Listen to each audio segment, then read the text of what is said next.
Hey guys, welcome back to Mad Lollipop. 2017 is like jumping around the corner and I can't wait.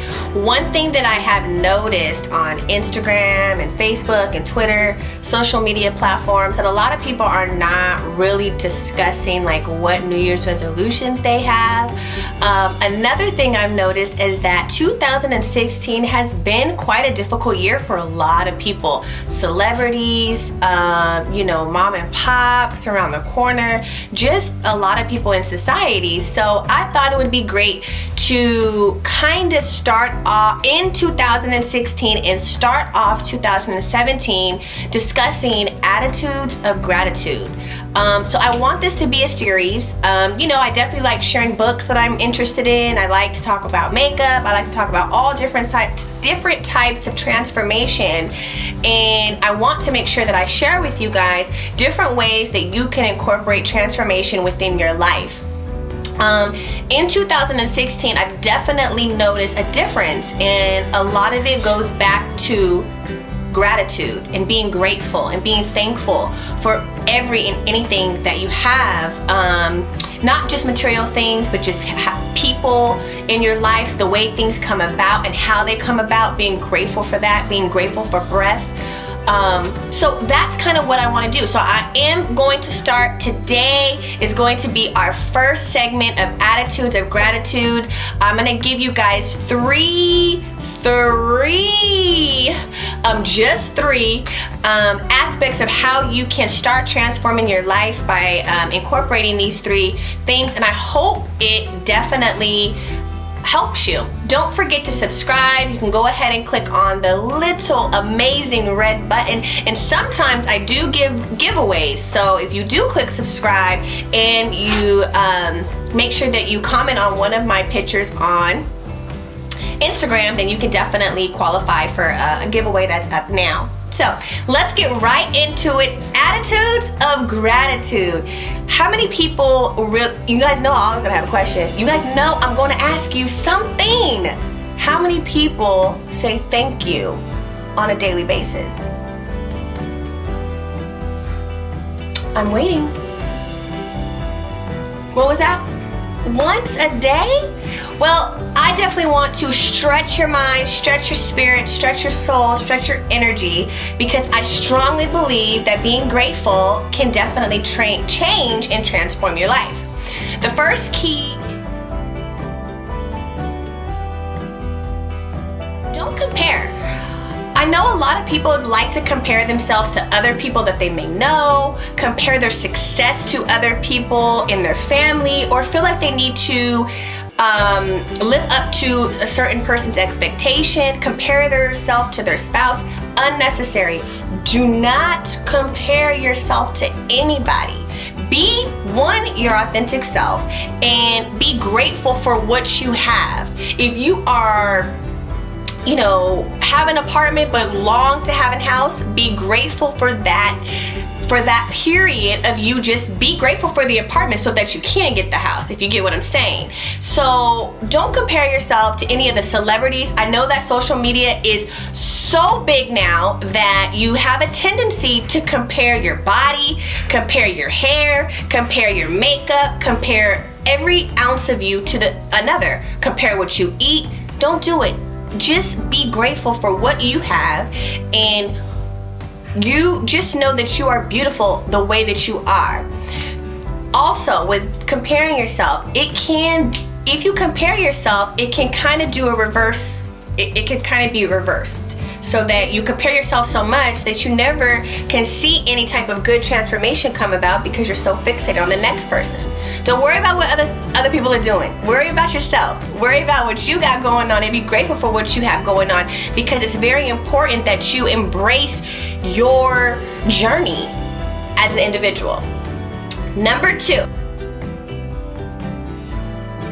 teach your young ones to be grateful for what they have.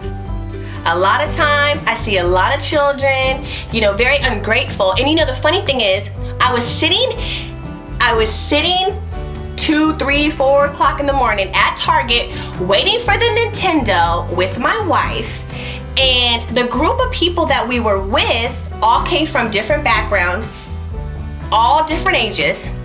One of them was this amazing older mother out there waiting to get the Nintendo for her son. She had to have been like 75 or 75 to her 80s, okay? It is freezing. It is 38 degrees, and this mother was getting a Nintendo for her 38-year-old son, and I thought it was amazing. But the reason why I bring that up is because we had a conversation about how ungrateful children are today.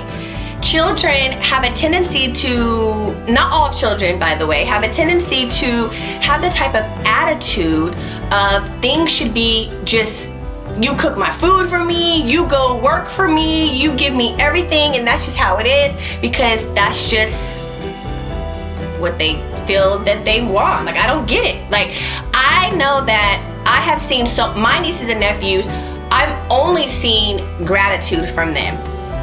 I remember when we would try to like take them shopping, they're like, oh no, auntie, you know, I don't need anything, I don't want anything. And I thought it was so rare because, you know, at their age, they are, you know, kind of coming after the millennials, and they're just so grateful for what they had that they didn't even need anything. But of course, you know, Auntie Nemo still got them what they wanted, or what I thought that they wanted, or what I thought they needed. But anyways, our conversation at Target was flawless. I thought it was very interesting to hear different aspects of how our children are a little bit different from how we were back in the day. One thing we have to remember, always teach them wisdom. And I feel like Attitudes of Gratitude, and I'm just gonna show you guys this book here, Attitude of Gratitude, and this is where I'm getting these concepts from. I feel like it's very important that you teach the little ones a little bit about saying thank you. One thing that my mother taught me, if somebody was to give me something or somebody was to do something for me, and I didn't understand it when I was a child, but to always send a thank you card. Always send a thank you text. Always say thank you, because it's so important to be grateful for what you have.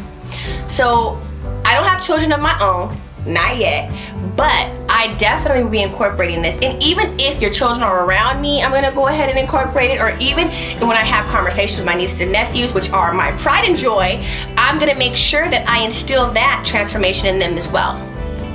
Third, say thank you as often as possible. That's it. Just say thank you as often as possible.